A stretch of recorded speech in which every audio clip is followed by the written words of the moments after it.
Suleiman, they said, Shaun, it confused me so much because I thought you already were a Muslim.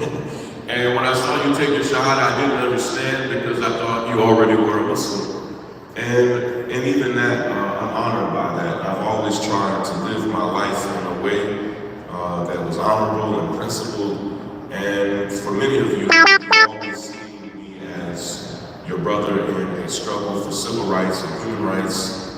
And many of you have seen me, I've been fighting for Palestine for, this is my 24th year fighting for Palestine. I started in 2001, where you've seen me fighting against Islamophobia or just bigotry in this country. So I've always been your brother, but for those of you who are my Muslim sisters and brothers in the room, it's the honor of my life to be your brother in Islam, and thank you for your support and prayers and for welcoming me. I actually learned to speak watching stand-up comedy when I was a little boy. And my mother, bless her heart, my mother was still alive. She's a sweet woman. We grew up in the American South. And I grew up just with a single mother. And our father was not around, and I didn't really even have a father figure.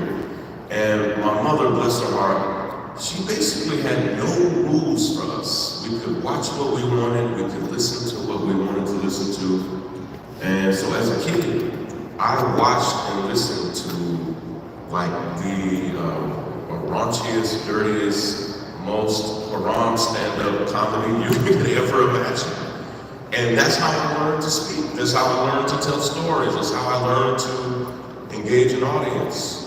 And when I travel, particularly when I speak here in New Jersey, I'm just going to tell you, when I speak here at home in New Jersey, I do what stand-up comedians do. I test all my new material on people in New Jersey.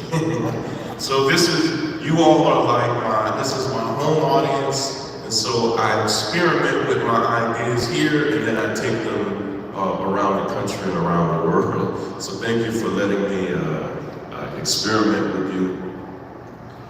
I saw a video this morning that bothered me so much. And I opened up my LinkedIn app, and I saw a video, and this is probably the 150th or so video like this that I've seen. Now I saved them and cataloged them. And in the video there was a young man, and he said a phrase that I want to focus on for a few moments. And before I do, I want to say that my words, I think I have about 20 minutes or so. My words for these next 20 minutes, these are my words alone. I only represent myself. Even my wife does not stand by everything that I say. So don't blame anyone else but me for what I say. Not only that, any mistake that I make is clearly my fault, and my fault alone, and not the mistakes of my teachers and scholars and all the people that advise me. I saw this video this morning on LinkedIn, and it must have happened maybe yesterday morning in Gaza. There was this beautiful young man, he's probably 20 years old or so, and he was hysterical. He was screaming and crying, and his home had just been bombed.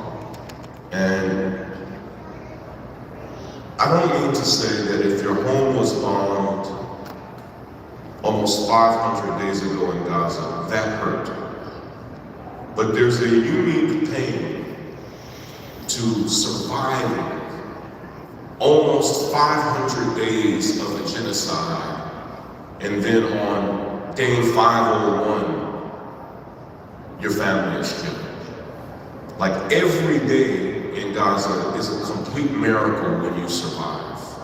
That when you survive the elements, when you survive the lack of food, the lack of medicine, when you survive the drones, the bullets, the missiles, the bombs, when you survive not being arrested, not being detained, And I speak to sisters and brothers in Gaza every day, all day, about how much more painful it is to lose someone now because you've endured the unthinkable with that person.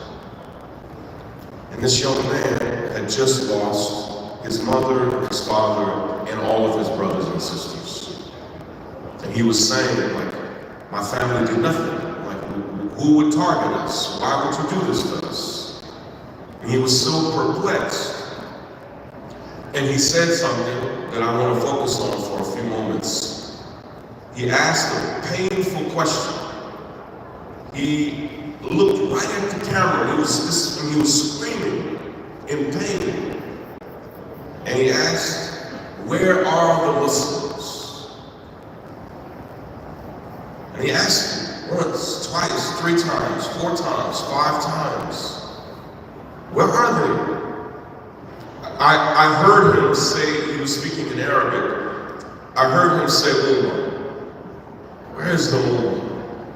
Where's the Muslim world? Where are the Muslims? And it hit me differently because I remember last October of 2023, it had only been going on for about 2 weeks, and Gaza still very much looked like Gaza. And Al Jazeera was doing a live report in front of the Al Shifa hospital. And while they were live on television, a Palestinian grandmother literally ran up in front of the camera and was hysterical. And I saw in her hand a bag. And they had translations at the bottom of the screen. I don't speak Arabic. And I saw the bag, and at that time I had never seen a bag like this bag. And I thought I had seen everything before this genocide. I have studied genocides before. I fought for civil rights and human rights my entire life. I've had to attend autopsies. I've had to study crime scenes. So I've seen what I thought was the worst of the worst of the worst. And this grandmother was probably maybe in her mid-60s. I realize now that this was a moment of courage for her because she thought what she was about to do was going to make a difference. It took great courage for her to do what she did. She barged in front of the camera. She knew they were live on television. And she had in her hand like a white trash bag that you would have at home with like red zip ties on it. And she said she had just gone to a bakery, and when she came home from the bakery, her home, which was full of nothing but her grandchildren, her home was bombed. And they killed all of her grandchildren. And in this bag, she said, was all of the pieces she could find of her grandchildren. And she looked at the camera and she said 3 things. And this was before I embraced Islam, and it hit me differently. She looked at the camera, and the first thing she said to the camera, she was screaming and crying and holding a bag with parts of her grandchildren. The first thing that she said, she looked into the camera and she said, where are the Arabs? Where are you? Mind you, this had been going on for 2 weeks. And she already felt isolated and abandoned. So where are the Arabs? I'm not Arab. And I remember thinking, where are the Arabs? And then she looked right at the camera and she said, where are the Muslims? Where are you? We need you. And then she said something that shocked me. I didn't understand why she did it at first. She named somebody. She looked straight at the camera and she said, Erdogan, this is the president of Turkey. She said, Erdogan, where are you? And she said, I've loved you my whole life. She said, I loved you before you were president. I loved you before you were mayor. She said, I knew you when you were an activist. And she said something that cut. She said, the main reason Muslims love you is they think you love us.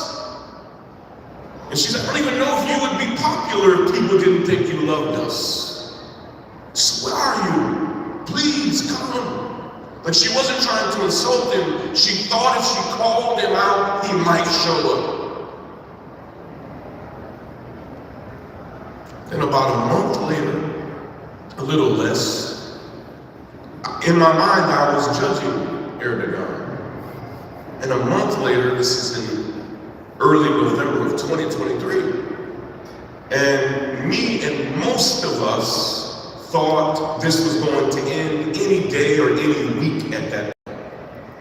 And I saw this sweet young woman, she could have been a teenager in Gaza, and she spoke English, and she posted a video. She wasn't calling me out, she was proud. And she said something that at first I was proud of, but now I carry with a degree of shame. She said, and at that time I was one of the most prominent people in the world at the time speaking about Gaza, particularly among non-Muslims. She said, I think we'll be okay now. We have Shaun on our side. She said this and posted it. And she tagged me, she wanted me to see it. And when I saw it, I was proud that she thought that of me and hopeful that this thing was going to end soon. That was 14 months ago. She was wrong. I went to Istanbul this summer, and I went to a place called the Hagia Sophia Mosque. It's a beautiful place.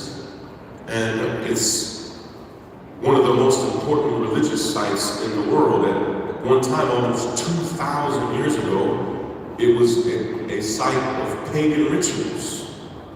Then it became the largest church in the world.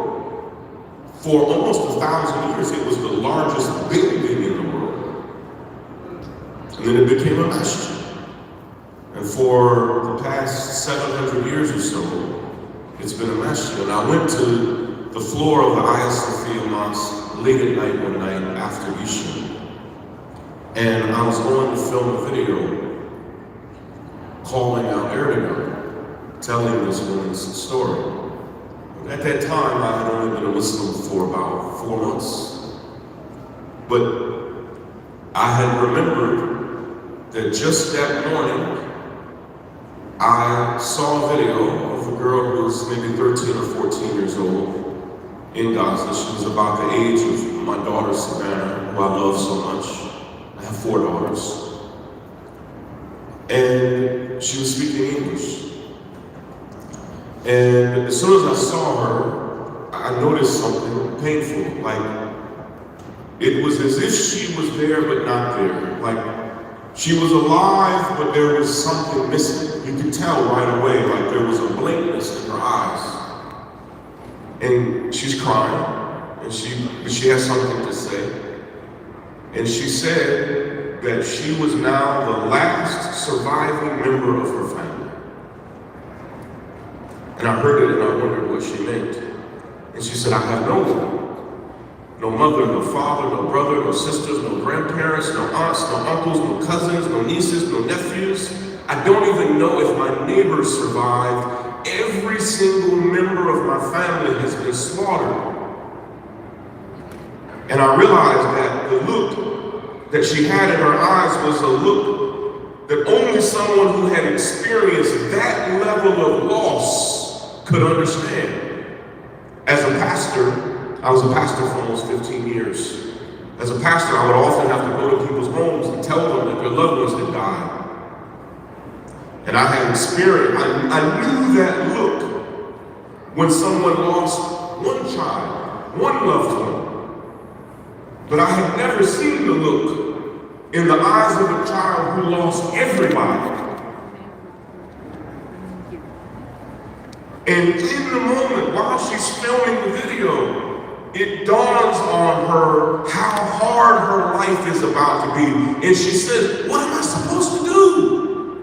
Where am I supposed to go? Who's going to look after me? She has nobody.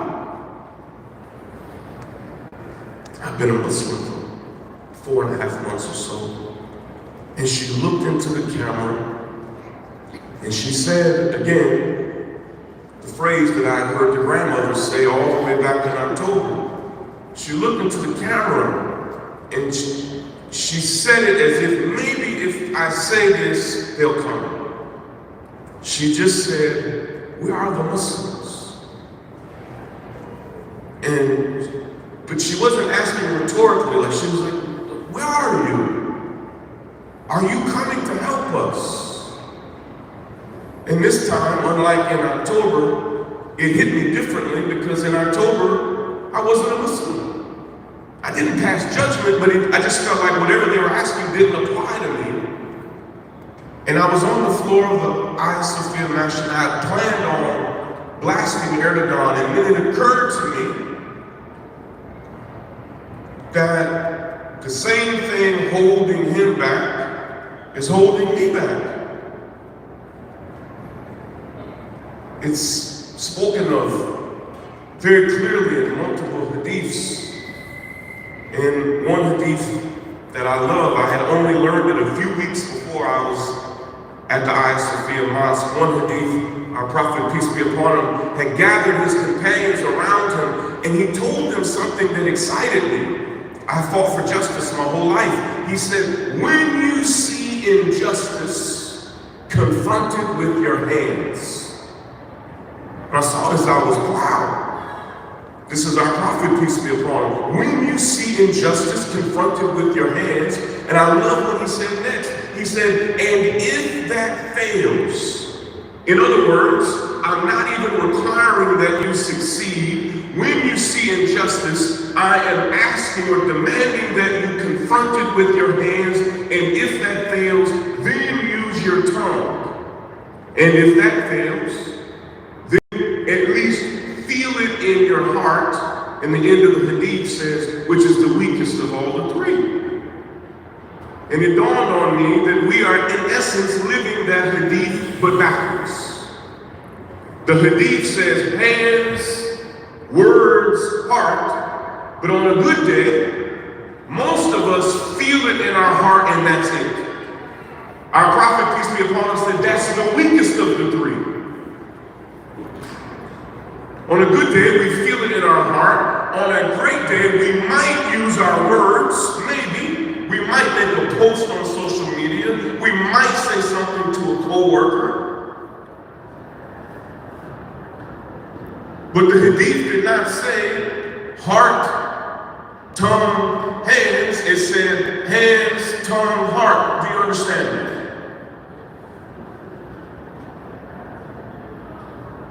There's another hadith that's painful to me. It's heartbreaking because I believe, and many scholars around the world believe that it's speaking about us. This was during the final Hajj of our Prophet, peace be upon him. And he had gathered his companions around, and he said something so peculiar to them that they did not understand. He said to them, and I imagine that Abu Bakr and Omar and others were there, Ali was there. And he said to them that there will be a time where the enemies of Muslims will dine on Muslims like food at the table.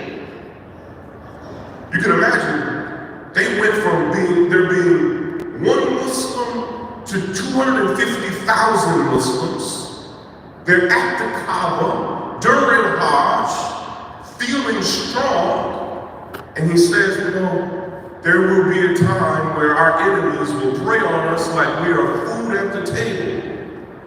And then one of the companions, we have no idea who it would be, but I could imagine that Omar would ask something like this. He said, hold on, what? He said, will we be so few in number? Will there be so few Muslims that we could just be overrun by our enemies? Prophet, peace be upon him, said, no, not at all. There will be more Muslims than you can count. He said, but there will be weakness in their heart. There will be so much fear of death and so much love of this world that your enemies will have zero fear of you. He said, in essence, you will be as strong, listen to this, you will be as strong as foam on the ocean. Have you ever seen foam on the ocean? It has no strength. I see children in the room. This young boy right here could brush ocean foam away with his hand. This sweet young girl, she could defeat ocean foam every time she wanted to. Just her. Our prophet, peace be upon him, said we will be as strong as foam on the ocean. And as I heard this sweet young girl say, where are the Muslims? Where are they? I'm on the floor of the Hagia Sophia Masjid, and I planned on calling out Erdogan, and it finally dawned on me that the same weakness in his heart is in mine. Except this is new for me. For my entire life, when oppressed people ask me to show up, I show up. No matter what it is. And here,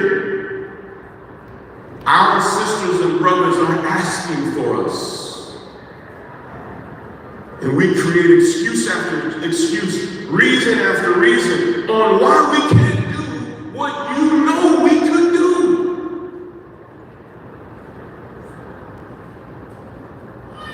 I got a chance to travel to Mecca and Medina last month. It was a beautiful experience for Umrah. And I was traveling with a doctor, a medical doctor, whose name is Farhan. He's also an Islamic scholar and teacher.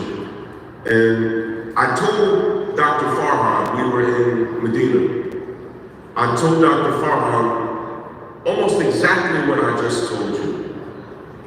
He had just left Gaza. He went straight from Gaza to Umrah. And he's done 4 medical tours in Gaza since this genocide has started. But he had been traveling to Gaza even since before the genocide. And he said something to me. I told him, I said, Dr. Farhan, I am terrified of the day that our sisters and brothers in Gaza stop asking from us. That one day it will dawn on them that there are no Muslims coming. And I said, I don't think we understand how big of an honor it is that they even think any of us are coming. But one day soon, they won't. And he said something to me that crushed me. He said he had just left, he had been in Gaza for the previous 3 weeks. He said, Shaun, most of them already know we're not coming. Most of them have already decided we're not showing up. And as I close, I want to ask you the question that I ask myself every day. Are you okay with the Prophet of Allah saying you will be like foam on the ocean? Or do you want to be the Muslims that change that? I'm not at all comfortable. May Allah forgive me if I'm being arrogant, but I did not become a Muslim to be foam on the ocean. And the question is, how long will we stay this way? How much longer will we tell ourselves that there's nothing anyone can do? That's a lie. That's not true.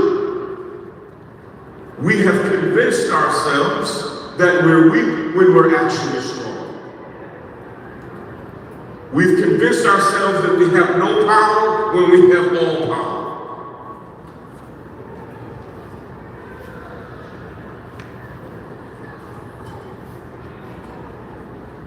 Here is my final thought.